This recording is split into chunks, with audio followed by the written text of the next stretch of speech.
also Zhang Milama of Gabon.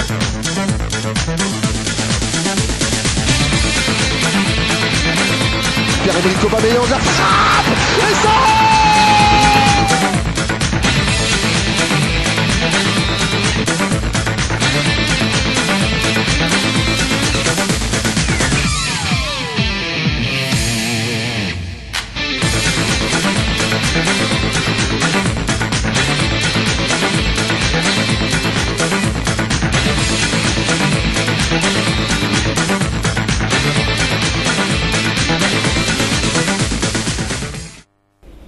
Bonsoir à tous et soyez les bienvenus dans cette émission dont je me fais l'honneur de vous présenter. 3 titres seront au menu de ce magazine de sport. On va parler d'arts martiaux avec la Ligue de Taekwondo de l'Estuaire qui a procédé le week-end dernier à son ouverture des saisons boxe dans ce magazine de sport avec cette visite.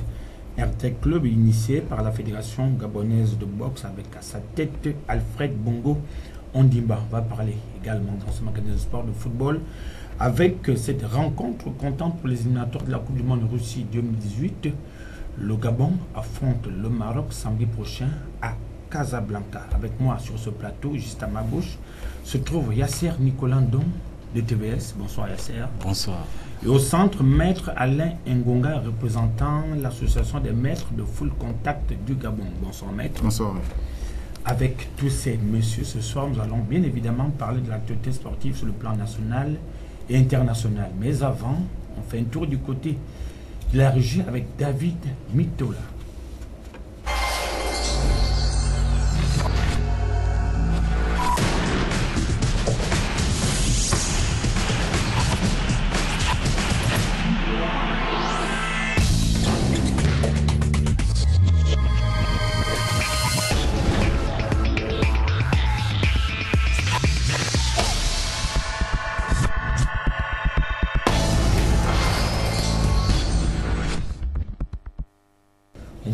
En titre, nous recevons sur ce plateau maître Alain Ngonga, représentant l'association des maîtres de full contact du Gabon qui depuis quelque temps initie une caravane à l'intérieur du pays. Le week-end écoulé, ils étaient du côté de la province du Moyen-Ogooué. Maître, de quoi était-il question du côté de Lambaréné? Bon, au nom du collectif, je tiens d'abord à remercier une fois de plus le plateau de TVS. Disons que le déplacement des membres du collectif avait pour objectif, sur invitation des sportifs de cette partie du Gabon, de superviser en président l'Assemblée générale constitutive qui avait pour objectif, sinon pour but, de mettre en place une ligue de kickboxing légalement constituée dans un cadre normatif. Donc c'est ce qui a valu un peu notre déplacement. Nous avons commencé par faire un tour pour inspection en Djolé, pour voir si effectivement il y avait des clubs de kickboxing. Et on a été surpris qu'effectivement il n'y en avait pas. Il y a juste un maître qui venait d'aménager, en fait qui est en train d'aménager, mais le club n'est pas encore actif parce qu'il était à Lambaréné. Il a été affecté tout récemment en Djolé. Nous sommes arrivés à Bifoun, il n'y a aucun club de kickboxing. Et nous avons fini notre chute à Lambaréné où les sportifs nous attendaient à bras ouverts avec les autorités de cette localité, en tête desquelles le gouverneur de la province. On a été reçu par son chef de cabinet parce que les choses sont faites dans les règles de l'art, passant d'abord par l'administration. Nous sommes passés faire une séance de travail à la mairie de Lambaréné. On a été reçu par le chef de cabinet aussi puisque le maire était en déplacement. Et nous avons fait notre chute à la direction provinciale concernée donc, du sport du Moyen-Ogooué, où Madame la directrice, en se déplaçant, a donné l'ordre à ses chefs de service de nous recevoir. Donc nous avons fait une séance de travail pour justement programmer dans les normes cette assemblée qui s'est tenue samedi 30. Et qui est désormais à la tête de la Ligue provinciale du Moyen-Ogooué? Ben, désormais, on va dire que c'est d'une manière officielle, c'est le maître Eman Jean-Rémy, italien, qui lui-même a dénoncé les faits entretenus par le bureau sortant parce qu'il a avoué devant les autorités locales qu'effectivement il avait, après avoir fait un tour autour de la question, décidé de respecter la loi et d'être, enfin d'accepter la décision de ses pairs par voie légale. Donc il a démissionné déjà officiellement l'ancienne équipe gouvernementale de la fédération sortante, en disant qu'il avait été nommé, il a affirmé qu'il avait été nommé, et comme la loi ne l'autorise pas, donc il a décidé dorénavant de se conformer à la loi et en acceptant de passer par voie, par élection, voilà. Et donc c'est comme ça qu'il a été reporté. Donc les gars ont vu, puisque pour vous rassurer, l'activité ne fonctionnait plus au niveau du Moyen-Ogooué, parce que les gars se sont dit, bon, ça ne sert à rien que tu sois nommé, alors que dans la norme, ce n'est pas ça. Donc je crois que le linge sale a été lavé en famille, l'Assemblée a été rehaussée par la présence des gens qui dirigent cette province, et c'est comme ça qu'ils l'ont reporté, justement parce qu'ils ont trouvé mieux de le placer, lui, face aux gens qui gaspillent notre discipline. Donc combien de clubs y a-t-il du côté de la province du Moyen-Ogooué? Au total, il y a 4 clubs. Il y a 4 clubs au total. 4 clubs actifs. C'est vrai que vraiment, on a essayé de faire le tour. Vous allez trouver dans un club, il y a 3, 4 éléments, de fois même un seul élément. Bon, ils nous ont donné plusieurs raisons. Et ils ont avoué qu'ils avaient vraiment besoin, parce qu'ils nous ont sollicité pour la prochaine étape, de repartir cette fois-ci, mais pour animer des stages de recyclage, parce qu'ils en avaient besoin. Et nous leur avons rassuré, mais que cela devait se faire dans un cadre vraiment juridique, qu'il fallait d'abord terminer avec la première étape, qui vise justement la dotation de ces structures d'une personnalité juridique, afin de leur permettre de traiter honnêtement et légalement avec l'État. On va aller du côté de l'université Omar Bongo de Libreville, qui a prêté son cadre à l'ouverture des saisons de la Ligue de taekwondo de l'Estuaire, qui dirige le président de la Mar. Était pour le compte de la rédaction sportive du TVS, Inès Lungamon. Présenter le calendrier de saison de la Ligue de taekwondo de l'Estuaire et débattre de la situation qui prévaut au sein de cette ligue était le but visé par le bureau du recteur, conduit par son président de la Marne des Maisons, lors de la réunion tenue récemment avec les présidents des clubs.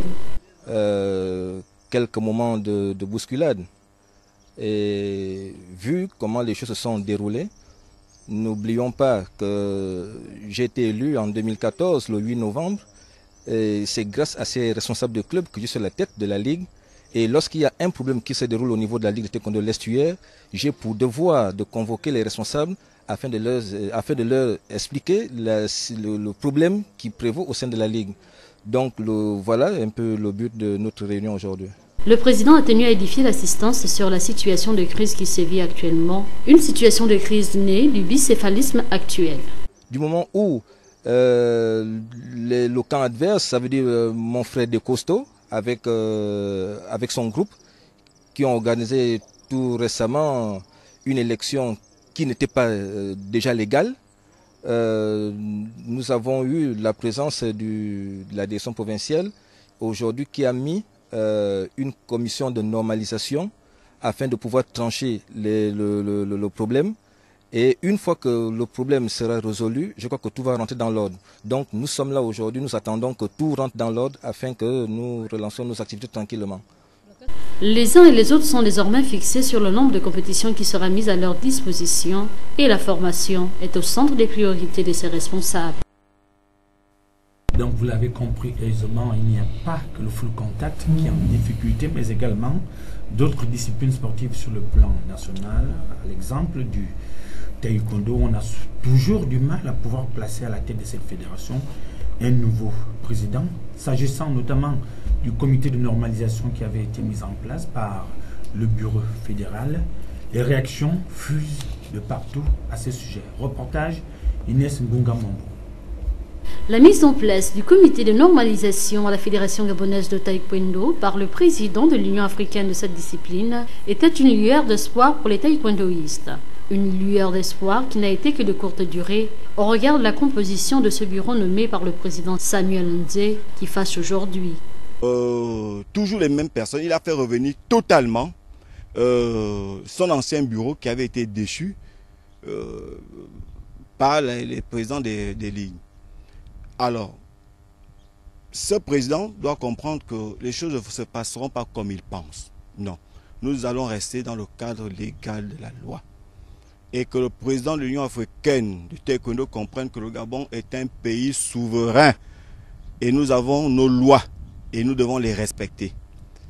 Les statuts ne seront jamais modifiés parce que pour modifier les statuts de la fédération, ce sont les présidents des ligues qui peuvent modifier les statuts.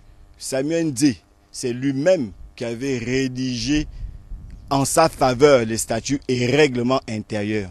Qu'est-ce qui peut venir modifier là-dessus à partir du moment où c'est lui qui avait laissé cet héritage à l'ancien bureau? Bon, tout ce que moi je souhaite avec la commission de normalisation, c'est que la commission de normalisation reste sur les statuts et règlements intérieurs de notre ligue. C'est sur ce point que moi je ne peux que demander à la commission d'appliquer, rien que sur les textes et les textes. Maître Bob Mengom, saisissant l'opportunité, interpelle le ministre des Sports. Tout simplement, mais que le nouveau ministre comprenne qu'il ne faut pas qu'il emboîte le pas de Nicole, parce qu'on ne va pas sortir de cette crise s'il ne s'imprègne pas du dossier du taekwondo lui-même. Et que, à mon avis, je pense qu'ils auraient dû, dans cette commission, le ministère aurait dû, dans cette commission, prendre 2 représentants de chaque candidat pour faire l'équilibre de cette normalisation. Le respect des règlements et statuts au niveau de la Fédération gabonaise de taekwondo se pose avec acuité. Les décideurs devraient trouver une solution définitive pour que la sérénité revienne au sein de cette fédération. Puisqu'on parle de fédération sportive, on va parler de boxe à présent avec cette caravane initiée au sein des clubs de la province de l'Estuaire par le président fédéral qui n'est autre qu'Alfred Bongo Ondimba. Une visite qui a débuté en milieu de semaine dernière. Yasser Nicolandon, vous qui suivez cette caravane, de quoi est-il question? Le président Alfred Bongo ici veut redynamiser les clubs, d'où la naissance de cette visite-là. Donc, visiter des clubs uniquement. Visiter des clubs, apporter du matériel humain et apporter du matériel humain, apporter un peu de finances. Et rééquiper ces clubs-là. Ces clubs-là. Oui. D'accord. Donc, on va tout de suite aller du côté du siège fédéral, donc à la Fédération gabonaise de boxe, où cette caravane a notamment démarré par la garde républicaine avant de chuter au siège fédéral. Reportage. Voir le mode de fonctionnement des clubs de boxe de la province de l'Estuaire rentre dans le cadre de la tournée initiée par le bureau directeur de la Fédération gabonaise de boxe. Les premiers servis, le Boxing Club de la garde républicaine et Diesel. C'est la première formation bénéficie d'un cadre adapté pour la pratique du noble art. Tel n'est malheureusement pas le cas pour les pensionnaires de Diesel qui logent à la salle nationale de boxe. Des manquements que se doivent de remédier au plus vite chaque responsable de club. Un cahier de charges a notamment été présenté à chaque responsable dans lequel est contenu un certain nombre d'exigences allant dans le sens de la conformité de chacune des associations sportives. Les réfractaires à ces nouvelles dispositions se verront tout simplement exclus de toute mesure d'accompagnement venant de l'instance fédérale.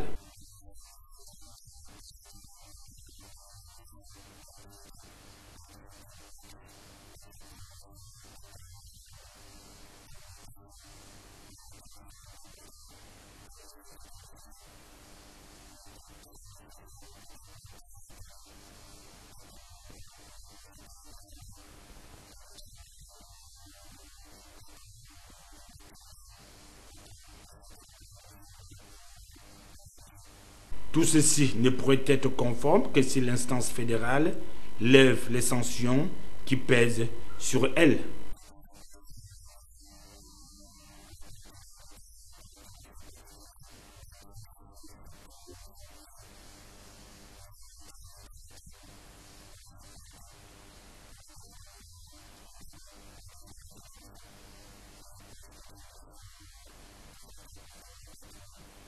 Qui veut aller loin, prépare sa monture, a-t-on coutume de dire.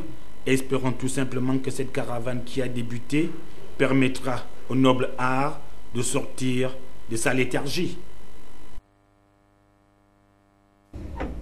Dans cette même lancée, la caravane s'est ébranlée cette fois-ci du côté de la zone industrielle de Lomé, au club Johnson Okume. Le président fédéral a notamment visité les infrastructures de ce club. Reportage à Sir Nicolas Ndon. Redynamiser la boxe sur le plan national est le but visé par la Fédération gabonaise de boxe en partenariat avec la Ligue provinciale de l'Estuaire qui, depuis quelques jours, procède à la visite des clubs. Dans le cadre d'hier à cette caravane, le tour est revenu au club Johnson Okume Boxing Club de recevoir la délégation emmenée par Alfred Bongo Ndimba, du reste président fédéral. Un tour de propriétaire qui lui a permis de s'imprégner des réalités dans lesquelles exercent ses collaborateurs. Au sortir de cette visite, les réactions ne se sont pas fait attendre. D'abord, celle du représentant de la Ligue provinciale de l'Estuaire. Bon, merci d'abord. Les objectifs recherchés très simplement, c'est de recentrer le cadre juridique des clubs. Parce que nous avons fait un constat, c'est que certains clubs existent, mais ils ne sont pas juridiquement constitués. Déjà, ça c'est l'un des premiers points. Leur donner la possibilité afin qu'ils se constituent et leur donner tous les éléments nécessaires à la constitution juridique. Et le second point, c'est que nous sommes avec la fédération en train de nous préparer pour octroyer du matériel à tous les clubs qui seront constitués. Bon, déjà, en général, les problèmes rencontrés, c'est du matériel. Ouais, c'est du matériel. Ils n'ont pas assez. Ils ont peut-être du personnel. Ils ont des boxeurs avec eux, mais ils n'ont pas assez de matériel. Et pour eux, ils voient ça comme une visite qui tombe à point nommé, parce qu'ils vont avoir du matériel qui fera en sorte que le noble qui est la boxe redevienne le sport d'identification de notre pays. Voilà. Et cela, voir tout ce que disent les présidents des clubs que nous allons rencontrer, c'est vraiment un coup de chapeau au nouveau bureau fédéral. C'est à féliciter. Et cela, c'est pourquoi même vous allez constater qu'au sein de la Ligue de l'Estuaire, il y a certains clubs qui étaient déjà fermés, qui sont en train de cogner à la porte de la Ligue pour dire voilà, nous voulons reprendre, pour que la partie de 2018, 2019, vraiment, qu'il y ait vraiment de la boxe. Sur le plan juridique, le bureau fédéral entend poser les jalons afin que la boxe retrouve son élan d'antan. Ce qui a nécessité ce tour du propriétaire, c'est l'ambition de la nouvelle fédération de redynamiser la boxe. Donc nous avons fait l'audit des différentes structures. Nous avons constaté qu'au niveau des ligues et au niveau des clubs, il y en a qui n'ont pas une existence légale. Donc nous avons voulu aller vers ces clubs-là. Pour ceux qui ont des clubs, nous avons décidé d'aller vers ces clubs pour connaître leur réalité, leurs besoins, pour les identifier, pour savoir si sur le plan légal, ils sont réellement constitués, pour leur montrer la démarche, les accompagner, parce que normalement un club est situé dans un arrondissement, et dans un arrondissement il y a des établissements, il y a des sociétés, il s'agit de voir ce qu'il y a lieu de faire pour véritablement impliquer toutes ces structures-là pour accompagner les clubs. On peut, au niveau des mairies, on peut solliciter l'assistance des mairies parce qu'elles sont localisées dans leur circonscription pour accompagner les clubs. On peut voir avec les établissements. Dans les établissements, il y a des ressources, il y a des jeunes. Et dans les arrondissements, il y a des jeunes qui peut-être se perdent parce qu'ils n'ont aucune activité. La boxe peut être un moyen pour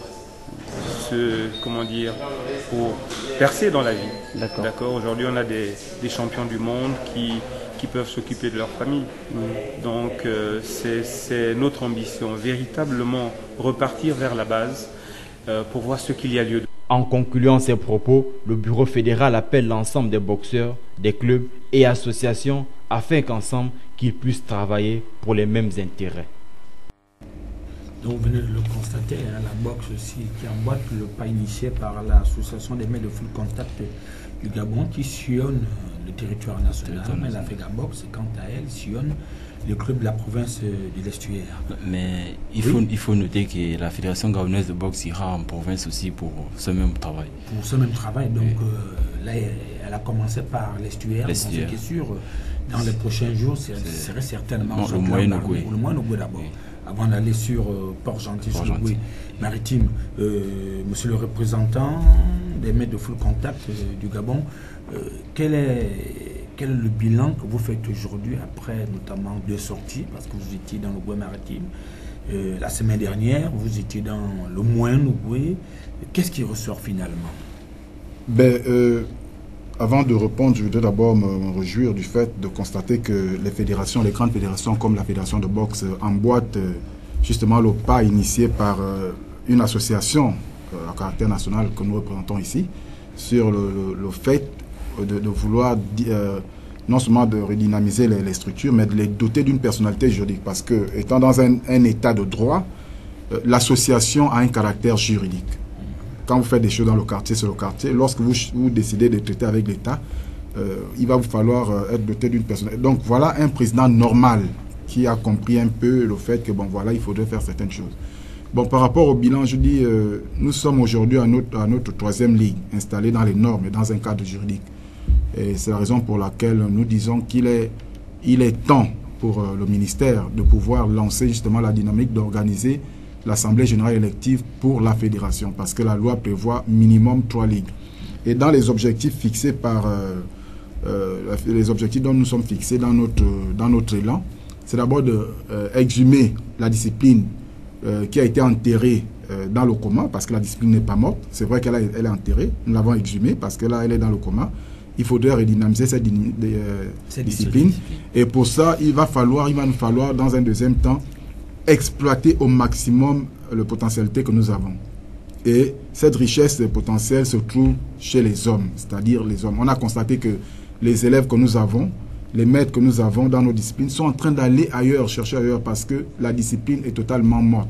Donc notre mission à nous, c'est de les ramener. Et vous avez été vous-même témoin lors de l'Assemblée générale constitutive à l'Estuaire pour la mise en place de la Ligue légalement constituée. Les 24 clubs qui justement constituent l'association du collectif, il y avait 19 clubs présents.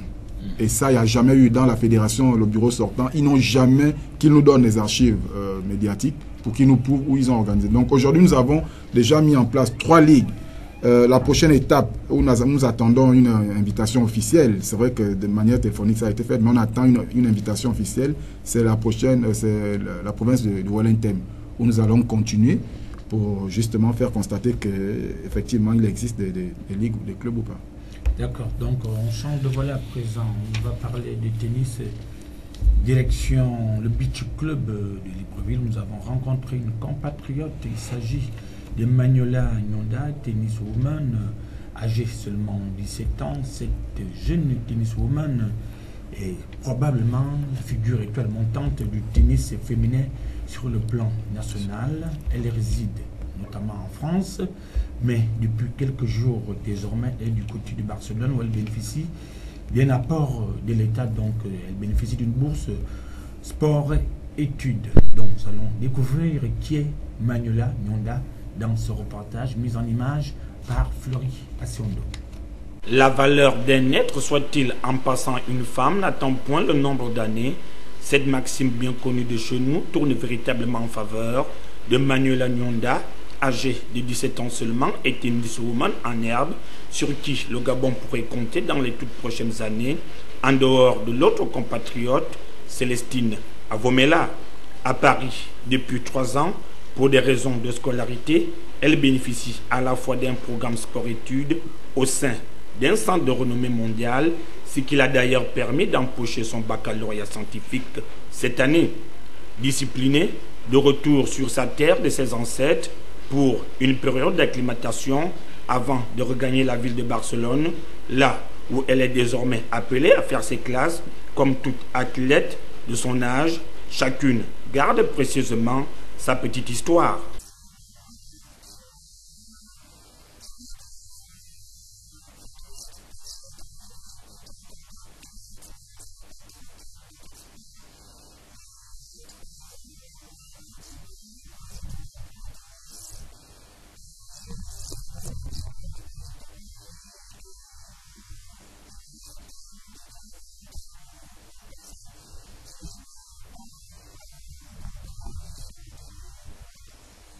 Quant aux résultats, ils ne tarderont pas à tomber. Manuela étonne non seulement ses coéquipières, mais l'ensemble de son encadrement technique. Elle passe de joueuse moyenne à une athlète de niveau 15, classement français.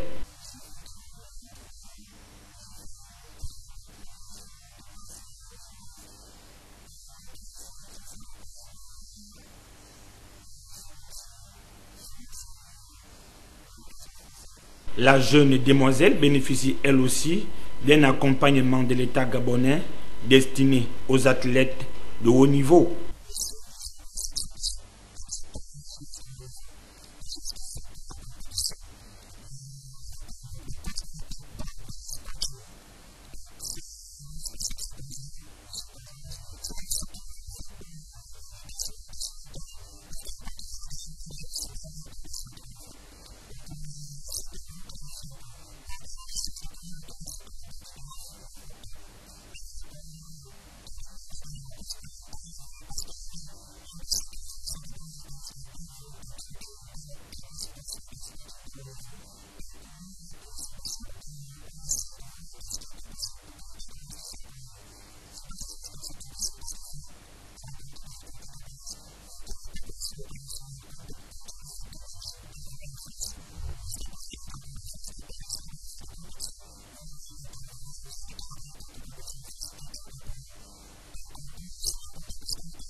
Premier défi, se frotter aux meilleurs du continent et celles venues d'autres horizons de la planète à l'occasion des internationaux de Nairobi qui sont programmés au mois de novembre prochain.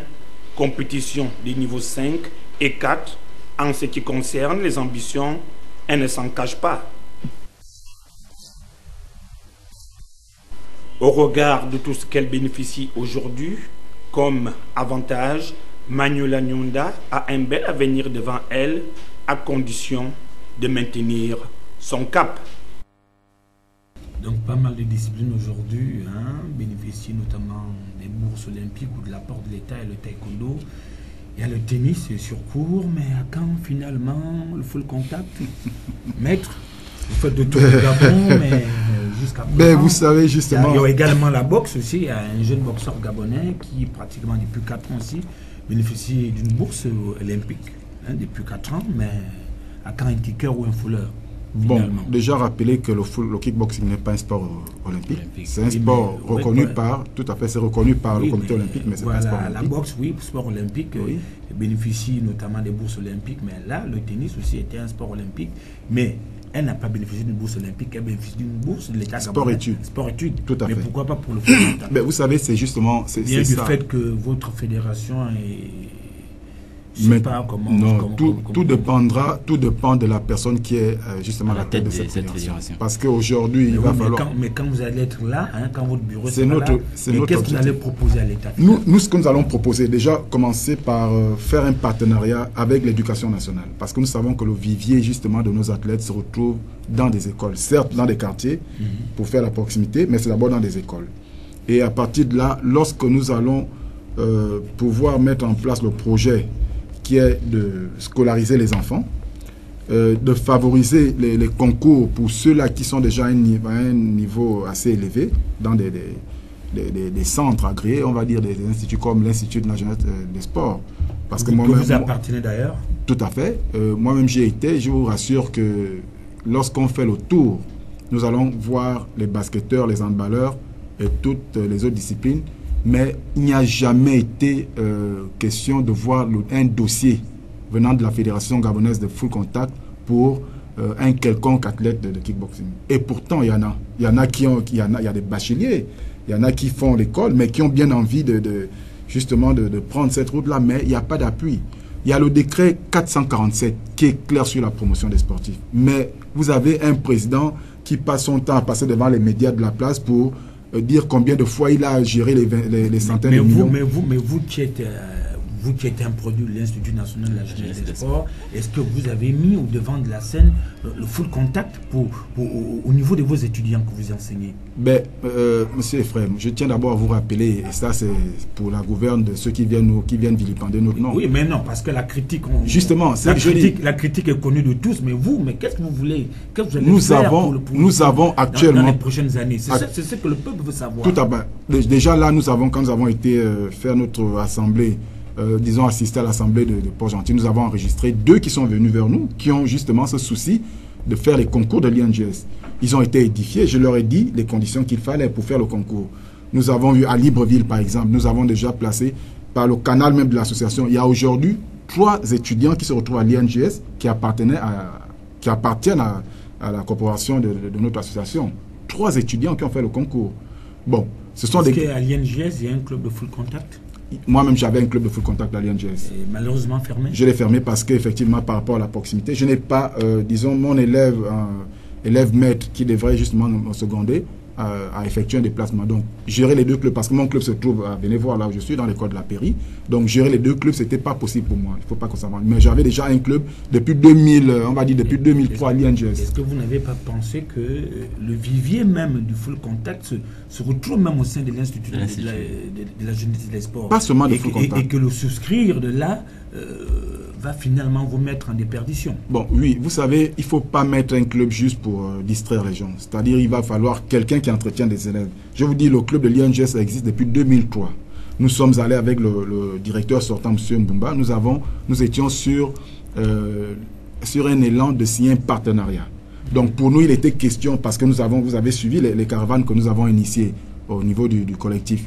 Nous avons effectué un stage au niveau de l'Institut national de la jeunesse et des sports. En fait, l'objectif était justement d'intéresser non seulement à la population environnante, mais surtout aux étudiants à les intéresser à cette discipline. C'était ça l'objectif. Maintenant, c'est vrai que les gens se sont intéressés, ils ont commencé. Qu'est-ce qu'il va falloir faire? À défaut de créer un club dans l'Institut, mais autour, l'Institut se trouve dans quel arrondissement? L'Institut se trouve dans le 5e arrondissement. Maintenant, il va falloir orienter ces élèves dans des clubs qui sont proches dans cet environnement. Parce que mettre un club à l'Institut qui ne va pas être animé par quelqu'un d'assez aguerri, c'est quand même s'aventurer dans l'impossible. Je crois que là, vous parlez sur le contrôle certainement du futur président de la Fédération gabonaise de football. Tout à fait. Madola, qui est dans nos studios, qui assiste bien évidemment à cette émission. Donc, on parle de l'association gabonaise de la presse sportive indépendante, en abréviation AGEPSI, qui depuis quelque temps initie une caravane au sein des fédérations sportives du pays. La GEPSI était notamment du côté de la commune de Vendo afin de rencontrer les responsables de la fédération gabonaise de football. Reportage Inès Gunga Mombo de la Savane. Le bureau de l'association gabonaise de la presse sportive indépendante était reçu en audience ce matin par le président de la fédération gabonaise de football à son siège. Occasion pour la délégation conduite par Rodrigue Bekele d'évoquer les raisons de la mise en place de cette plateforme associative et surtout ce qu'elle entend faire avec la Fédération gabonaise de football. Nous voulons fonctionner dans la droite ligne, nous ne voulons plus être dispersés. Et pour atteindre ces objectifs, il faut discuter avec le président de la fédération. Dans les objectifs également de l'association, c'est d'accompagner les fédérations dans le processus du développement, soit du football, soit du basket, soit du handball. Vous accompagnez ne veut pas dire que nous allons tout dire que c'est beau, c'est beau, c'est beau, c'est beau, c'est beau.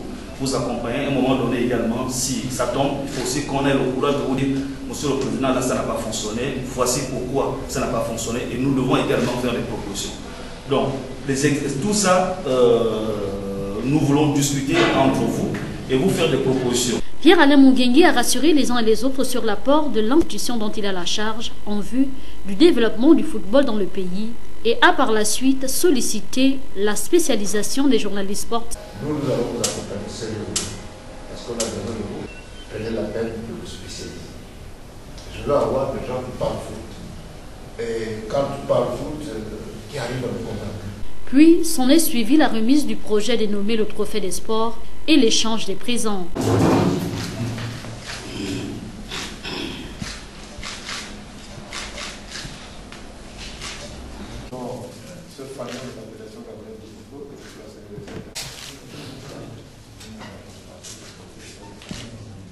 La maison Alexandre Samba a été la première étape de la tournée interfédération initiée par le bureau de l'Association gabonaise de la presse sportive indépendante. Donc on a fait le tour à la FEGA Foot. Aujourd'hui, présentement, à l'heure où nous émettons, la GEPSI, donc l'Association gabonaise de la presse sportive indépendante, se trouve notamment du côté du comité olympique à Bondé, où il rencontre présentement, où les différents membres du bureau rencontrent présentement les responsables de la Fédération gabonaise de tennis. Donc Samuel Bazé, que nous saluons au passage sur ce plateau. Nous restons toujours sur ce volet. Quel rôle joue l'Association gabonaise de la presse sportive indépendante? Je vous invite à suivre ce regard porté sur cette association par Mosconi Ngonomba. Reportage. Créée le 11 novembre 2015, l'Association gabonaise de la presse sportive indépendante a à sa tête Rodrigue Abdoul Bekale, qui a pris les destinées de cette association. Depuis lors, elle mène des campagnes de sensibilisation qui visent à revoir les conditions de travail d'un journaliste sportif. Mais cela passe nécessairement par l'amélioration des techniques d'écriture et analyse, d'où ce séminaire de formation qui a réuni la crème des journalistes sportifs publics et privés, qui s'est tenu du 4 au 7 janvier 2016 à la maison Georges Rawiri. Et pour rendre plus visibles les activités de la GEPSI, une visite dans des rédactions sportives s'imposait pour réitérer les engagements et les nouvelles orientations qui visent à établir de l'ordre au sein de cette corporation.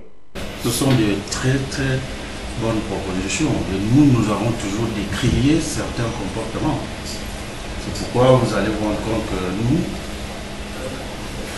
on ne choisit pas les sujets de sport. Il faut sensibiliser les organisateurs, il faut sensibiliser les journalistes. C'est important. Le projet déjà de la GEPSI qui existe aujourd'hui, c'est quelque chose que nous avons tous mis ensemble. Donc c'est pour moi et c'est pour un honneur pour TVS déjà de savoir que le bébé qui était en gestation hier, aujourd'hui, prend progressivement forme à travers ces différentes actions que nous sommes en train de vouloir poser. Et TVS, à son niveau, se fera le devoir d'accompagner la GEPSI, d'impliquer davantage les agents de TVS qui sont dans le département sport, bien sûr, de s'en arrimer aux demandes de la GEPSI. Et je collabore parfaitement avec vos exigences, à savoir il faut payer des cotisations, ce qui est tout à fait normal. Une association vit à base de ces cotisations. Il faut la rigueur dans le travail parce que en notre sein, il y a des gens qui ne font pas du sport, mais qui viennent dans le sport par infraction, je veux dire, dans le journalisme par infraction, peut-être parce que auparavant ils n'ont pas vu d'emploi quelque part. On leur a dit qu'en faisant du journalisme, vous aurez forcément ce que vous voulez. Aujourd'hui, ils sont pleins qui se battent dans la ville avec des caméras, avec des magnétophones qui ne fonctionnent pas. La diversité des actions menées par la GEPSI ne s'arrête pas à ces quelques exemples. En janvier 2016, l'Association internationale de la presse sportive, en abrégé AIPS, a invité la GEPSI à s'arrimer au mandat olympique, soit 2 ans plus que le mandat à la tête de l'association, en permettant aux membres de participer aux compétitions internationales et aux stages de formation organisés par l'AIPS. Autre partenariat signé, celui de Gazon d'Afrique, une structure événementielle qui est dans l'organisation d'un projet qui vise à récompenser le meilleur sportif de l'année. C'est à cœur joie que l'ensemble des responsables du département sportif ont salué cette initiative louable et encourageante, bien qu'il existe des réfractaires à la mauvaise gangrène réputés par leur nerf d'acier dans la manœuvre spéculative les plus osées qui n'y croient plus du tout à la bonne marche des activités de la GEPSI et le combat qui vise à éradiquer le comportement indigne de certains pseudo-journalistes sportifs qui déshonorent ce métier. Le président Rodrigue Bekale ne s'arrête pas là, car selon lui, la lutte continue. Objectif, rencontrer les présidents des fédérations sportives. J'ai dit une fois de plus, la fédération, ce n'est pas pour les 12 membres du comité exécutif. C'est une institution nationale. La fédération gabonaise, c'est une institution nationale. Donc ça concerne tous les Gabonais. Ça concerne tous les Gabonais.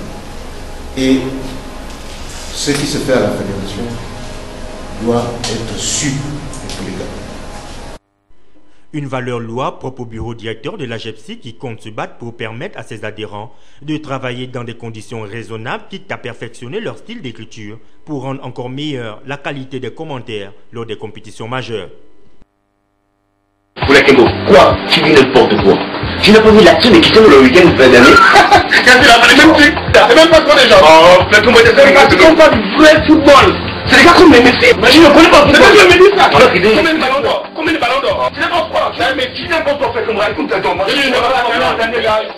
C'est quoi? Quand vous avez l'action que Moulungi a fait au championnat national là, oh non. Petit, si tu respectes beaucoup. Mais comme pas du vrai football, ne viens pas nous parler du championnat national. Le championnat national que moi je peux marquer plus de 7 buts seuls. Bouge.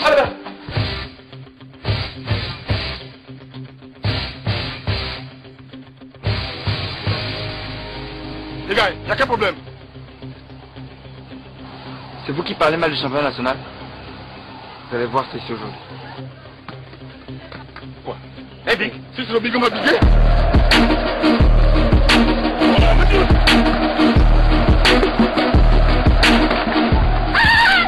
C'est comment? Je vais faire jouer au ballon, je n'aime pas ça, c'est quoi? Hein? C'est pas dit dans le ballon. Comment vous allez rentrer ça?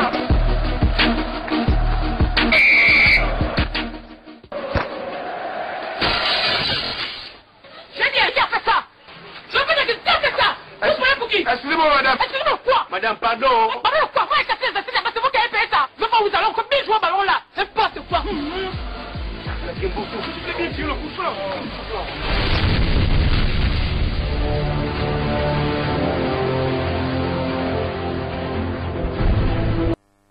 On parle football à présent, direction le stade de Nzarayon dans le 6e arrondissement de la commune de Libreville qui a abrité une compétition de la paix à l'occasion de la journée internationale de la paix. Moscou, Yasser Nicolas, dont tant pour moi, vous étiez là-bas, c'était une compétition destinée aux jeunes, il y avait à peu près combien d'équipes?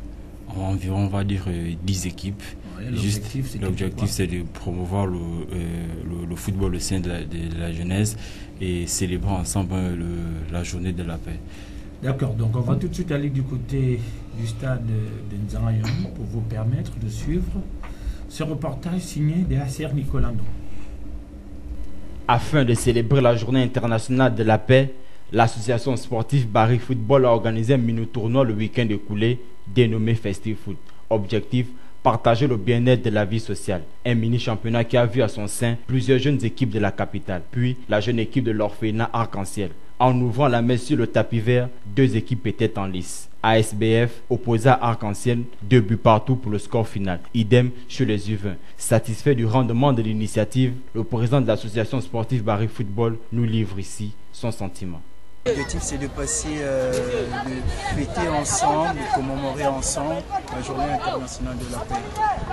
Comme j'ai pour coutume de le dire, la paix, c'est pas forcément l'absence de guerre, mais c'est d'abord le bien-être en soi. Le fait d'avoir plus ou moins tout ce qu'on veut, le minimum en fait, pour pouvoir essayer de subvenir à ses petits besoins. Donc c'est dans ce cadre-là que ce Festive Foot a été organisé pour pouvoir partager ce moment avec les jeunes orphelins de l'orphelinat Arc-en-Ciel, avec les jeunes orphelins de... Quant à l'avenir des jeunes talents repérés ici, le président de la dite association compte mettre en place un mécanisme afin qu'ils soient gardés dans de très bonnes conditions. La structure qui monte au projet, l'association sportive Barry Football, est une association qui se charge de faire la formation, l'éducation et la détection des jeunes. Et éventuellement, ils participent à différents championnats. Et pour la saison prochaine, il y aura le championnat minime qui va se jouer, de l'Estilleur minime qui va se jouer. Donc les meilleurs ici de l'orphelinat Arc-en-Ciel seront retenus afin d'intégrer le centre de formation ASBF, Association sportive Barry Football, pour pouvoir compétir ensemble et essayer de développer le talent qui naît en nous. Nous restons au stade de Nzarayon pour vous parler de cette compétition, ce tournoi des Six de football organisé par les jeunes de cet arrondissement, destiné au centre de formation. Centre de formation. Il y en avait combien? On avait 6. C'était les meilleurs centres de formation de la commune de Libreville. Mais comment est-ce qu'ils ont trouvé que c'était les 6 centres étaient des meilleurs centres de formation? D'ailleurs, l'organisateur en offre me disait déjà que c'est quelque chose fait en affinité. Il sait comment il a préparé cela. Ouais. Bon, il a notamment invité d'autres centres, mais qui n'ont pas répondu présent dû au calendrier et les enfants qui sont toujours en vacances.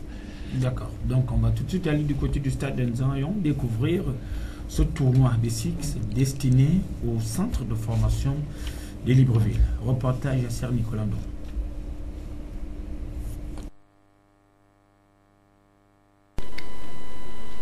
Le clash de football vacances dans sa toute première édition a rendu son verdict au stade de Baraka à l'occasion des rencontres non seulement de la 3e place et de la finale. Les locaux, à savoir la forme.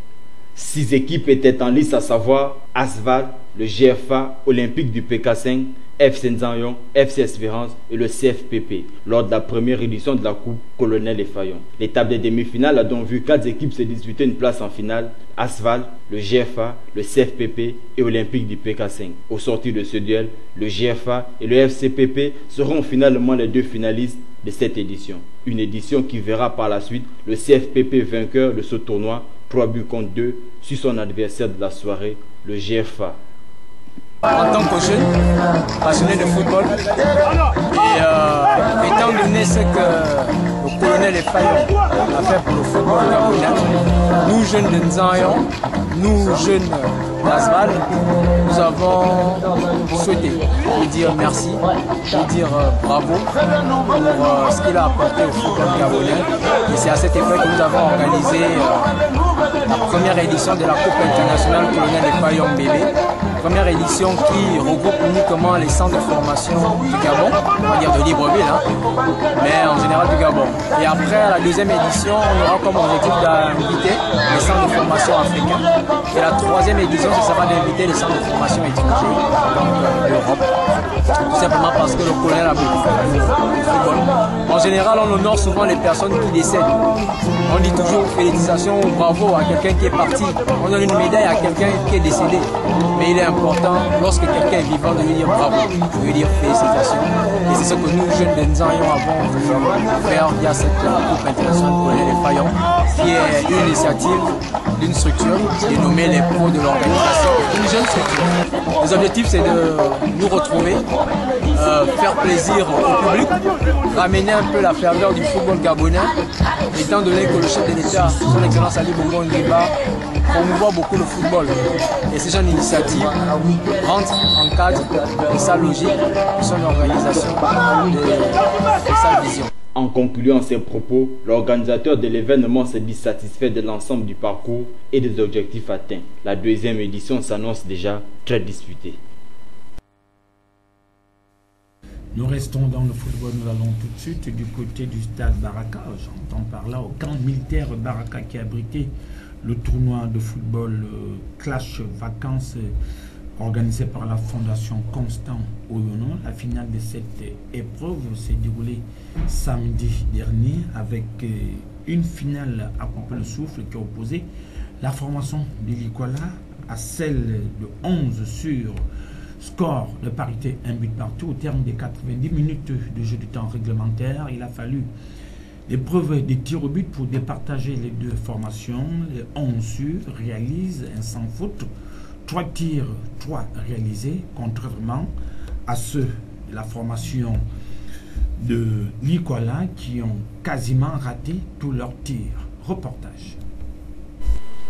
Le clash de football vacances dans sa toute première édition a rendu son verdict au stade de Baraka à l'occasion des rencontres non seulement de la 3e place et de la finale.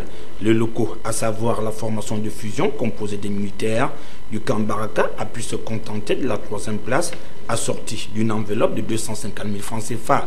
La finale, quant à elle, a opposé 2 formations au style de jeu bien différents, mais avec un objectif commun, soulever le trophée à la fin des 90 minutes de jeu réglementaire.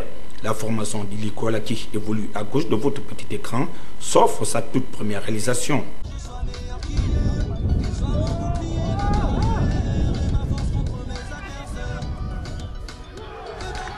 Mademoiselle, on peut en trouver par milliers. Mais dis-moi, baby, ce que tu as de particulier. Elles veulent qu'on leur fasse. Un but à 0, la mi-temps intervient sur ce résultat. De retour des vestiaires, les sociétaires du 11 sur changent de tactique. Ils mêlent à la fois les physiques et un jeu composé de longues passes. C'est sur l'une des incursions que l'un des attaquants placés sur orbite tente de lober le gardien de but de l'Ikwala. Ce dernier n'a pas d'autre solution que de commettre l'irréparable coup d'épée de réparation sifflé par l'arbitre.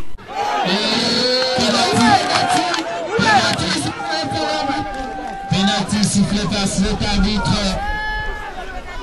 Ce défenseur qui n'a pas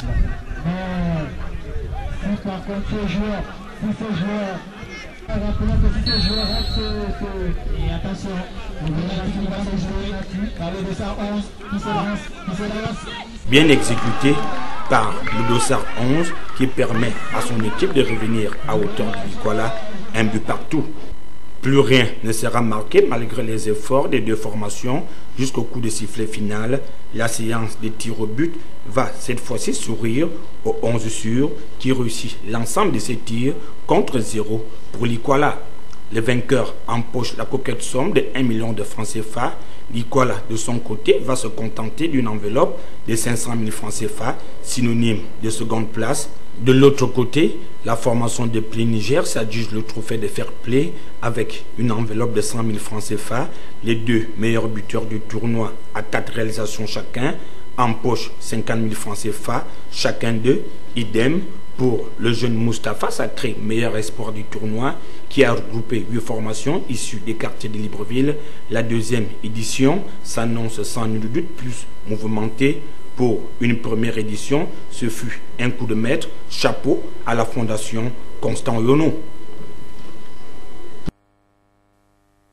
Bravo à la fondation Constant Yono qui a notamment mis beaucoup de fonds pour organiser cette première édition du Clash Vacances qui s'est déroulé du côté du stade de Baraka. Donc la formation de 11 sur empoche la coquette somme de 1 million de francs CFA, alors que de son côté la formation d'Ilikwala qui menait pourtant la marque à la mi-temps sur le score de 1 but à 0 s'est fait rattraper et s'est fait battre sur la marque de 3 tirs au but contre 0 empoche la coquette somme également de 500 000 francs CFA. Les organisateurs sortir de cette compétition nous donnent ici leurs différentes réactions au micro de Fleury Assondo.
Nous changeons de volet à présent. Nous allons du côté d'Ovendo pour vous présenter l'Assemblée Générale du Canon 105 qui s'est déroulée le week-end écoulé. La formation chère Idriss Ngare qui descend en deuxième division nationale après seulement une seule année passée en première division. Donc il était question pour le bureau de cette association sportive de faire le tour d'horizon des activités de la saison 2016-2017 et voir comment est-ce qu'il faut aborder la saison à venir. Reportage signé de Mosconi Ngonomba. Relégué en deuxième division pour le compte de la saison 2017-2018, le FC 105, lors de son assemblée générale ordinaire, vient d'adopter des mesures qui visent à régénérer et revitaliser cette équipe. sous le regard de son président actif qui a effectué lui-même le déplacement pour s'enquérir de l'état de son équipe qui vient de passer une saison cauchemardesque. Satisfait parce que, effectivement, on descend en deuxième division. Je ne suis pas aussi satisfait parce que, qu'on le veuille ou pas, le professionnalisme au Gabon aujourd'hui ne compte que sur les joueurs qui viennent de l'extérieur. Les locaux ne participent pas. Or, pour moi, l'engouement pour un joueur, c'est chercher à être dans la sélection nationale. Autre point qui fâche, celui du bilan financier qui a laissé un tout petit peu des soupçons au moment de son compte rendu. Je l'ai dit, c'est très difficile. Vous savez, on a commencé en 2012 le professionnalisme, avec pour chaque club un cachet financier respectable. Les choses ont commencé à se débrouiller, à marcher. Mais aujourd'hui, il y a la crise mondiale. Le Gabon n'est pas échappé de cette crise. C'est ainsi que, ça c'est sûr, nous n'aurons plus une telle enveloppe. Mais quand ça va diminuer, comment les clubs vont faire pour chercher toujours à faire le professionnalisme? Le président actif a lui-même redonné sa confiance à l'ancien bureau qui a conduit son équipe en deuxième division. Et quant à la vice-présidence du club, son fils Raoul Ngari assurera cette fonction. Une nouvelle saison s'approche, à vous de travailler et propulser le FC 105 en première division, tout en mettant également un accent sur la formation des jeunes, gage d'un avenir meilleur pour une année future. Si le canon 105 descend en seconde division, ce n'est pas le cas pour la formation du centre Mbéris sportif qui de son côté a tenu également son assemblée générale. Le président Bosco Alaba Fall s'est dit satisfait du déroulement des activités au sein de cette formation sportive qui jusque-là tient la dragée haute au championnat national qui s'achève et qui a terminé en fin de saison à la 5e place, et ce qui est une bonne chose pour cette formation sportive chère à Alaba Fall. Reportage Mosconi Ngolomba. Bosco Alaba Fall, président de l'AOCMS, a haussé le ton ce matin au cours d'une assemblée générale ordinaire. Il est revenu sur le comportement jugé indigne de certains joueurs et sur en présence des intéressés, du moins ceux encore présents. C'est ta dernière année, tu n'as plus rien à nous proposer. J'aurais appris que Missy veut de toi au Manga, tu peux partir. Il est encore sous contrat, tu peux partir. Mais il y a un règlement, Manga ou Missy, allez, ils doivent se rapprocher de moi. Parce que ce règlement question, mais il concerne aussi, je dis bien, les relations entre clubs. Il est opposable à tout le monde sur le plan national et sur le plan international. C'est parce qu'il n'y a peut-être pas assez de séminaires pour vous former, mais au niveau de CMS, chaque année, à toutes les occasions, je ne cesse de vous rappeler cela. Après ce rappel à l'ordre, place au bilan de cette année, lequel est jugé satisfaisant au regard des ambitions prononcées par son président, qui a souhaité que la transparence soit de mise durant 16 heures passées en présence des médias. Ben, écoutez, dans toute assemblée générale ordinaire, conformément à nos statuts, en son article 68, il était question donc de faire le bilan qui se définit par moral et le financier, et enfin les divers. Et je crois que ce rapport, les deux rapports vous ont été présentés par le secrétaire général adjoint de notre structure et puis par le comptable agissant au nom et pour le compte donc de notre association. Et au finish, le quitus a été donné et je crois que vous avez suivi, si vous voulez, les débats. Chez nous, au niveau du CMS, la transparence se situe à tous les niveaux. Je n'entends que le premier objectif pour nous, c'est de former nos athlètes. Ensuite, de s'imposer, si vous voulez, dans l'arène donc du football gabonais. Donc occuper quand même une place honorable, comme celle que nous venons d'occuper à la saison qui vient de s'achever.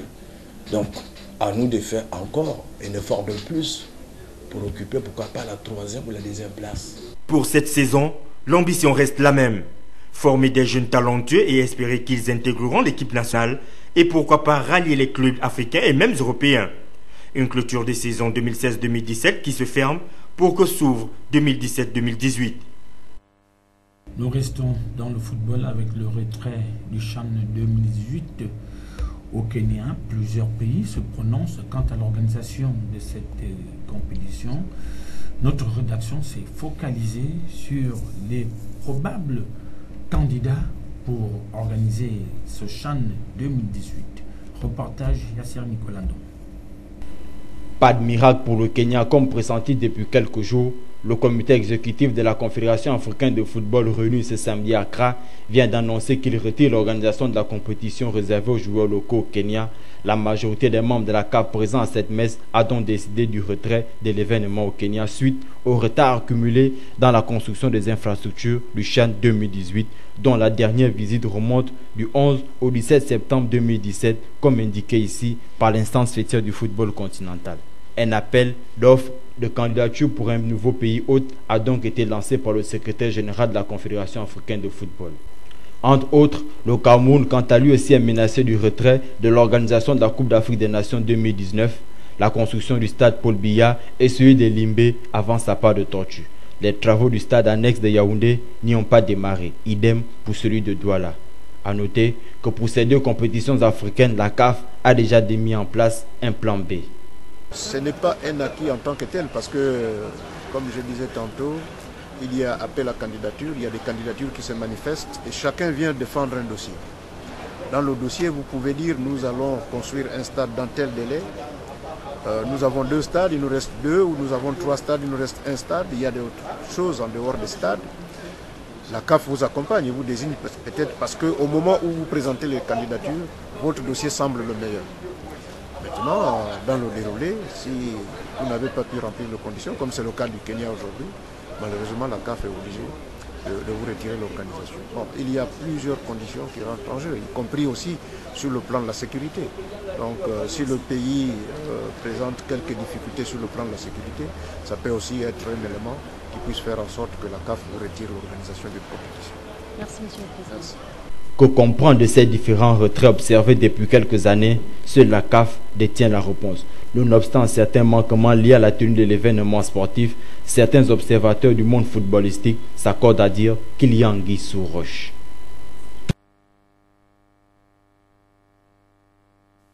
Puisqu'on parle de football, 11 national gabonais donc joue ce samedi à Casablanca pour le compte des éliminatoires de la Coupe du Monde Russie 2018. Nous sommes à une longueur du Maroc. Il y a 2 de la formation ivoirienne qui est leader avec 7 points, suivi du Maroc 5 points, 6 points autant pour moi, et 5 points pour le Gabon. Le Mali a 1 point, je crois, 2 points. 2 points. Donc le Gabon qui joue son va-tout. Il y a déjà une liste qui est sortie, qui a été publiée, 23 appelés. 2 absences. 2 absents. Kanga Gelor et Yohan Obiang, je pense qu'il est blessé. Ouais. Et Kanga Gelor, je ne sais pas pourquoi, c'est juste le choix de l'entraîneur qui a décidé de le laisser. Ce qui est quand même surprenant, Yohan Obiang est dans cette liste, il accepte d'être troisième gardien de but de cette sélection. Quand même assez grave. Est-ce que c'est plus sur le plan sportif ou bien pour se faire le plein des poches, sachant que si éventuellement il y a un match nul ou bien une victoire, il y aurait des retombées financières finalement. Quelqu'un qui a décidé de se retirer officiellement de la sélection nationale, qui décide de revenir et accepter d'être troisième gardien de but. Ça, c'est pour ses honneurs à lui.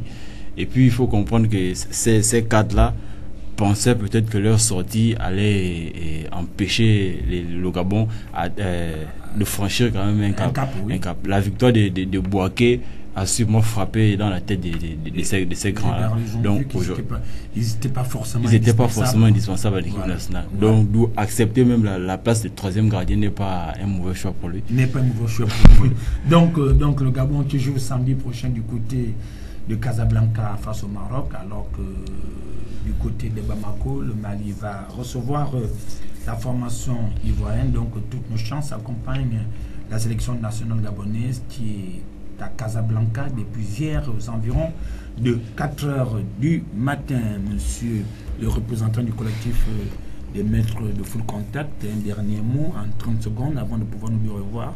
Ben déjà, vous remercier encore une fois de plus et vous rassurer que les membres du collectif qui ont une expertise avérée sont déterminés à aller au bout de leur logique. Et pour ce faire, nous sommes prêts à traverser, comme nous l'avons fait, traverser des lacs dans le Moyen-Ogooué. Vents et marées. Les vents et marées, justement, parce que rien ne va nous arrêter, rien ne nous arrêtera. Et nous attendons fermement, avec détermination, l'invitation de monsieur le ministre, justement pour, par rapport à sa promesse, voir ce qu'il y en est concernant notre discipline. D'accord, donc sur ce plateau, il y a Serge Colandon de TVS et Maître Alain Gonga, représentant le maître de full contact du Gabon, qui est venu nous parler de la tournée initiée de cela quelques semaines seulement. Ils étaient d'abord du côté de Port-Gentil. Le week-end dernier, ils étaient du côté de la province de Moyen-Ogo. Ils ont procédé à l'installation de la Ligue provinciale de cette localité. De l'autre côté de la Belle Vitrée se trouvait David Mitola, l'incontournable. Les cartes étaient réalisées par Fleury Assondo. Quant à l'infographie par Guy Placide Ibouang, toute l'équipe se joint à moi et vous adresse de passer une agréable soirée sur les programmes de TVS, la chaîne qui va toujours plus loin. À très vite.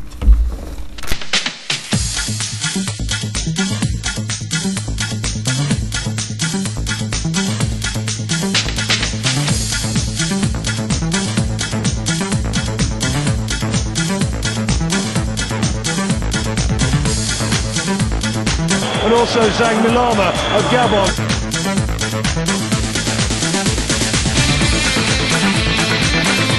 Pierre-Emerick Aubameyang, la frappe, et ça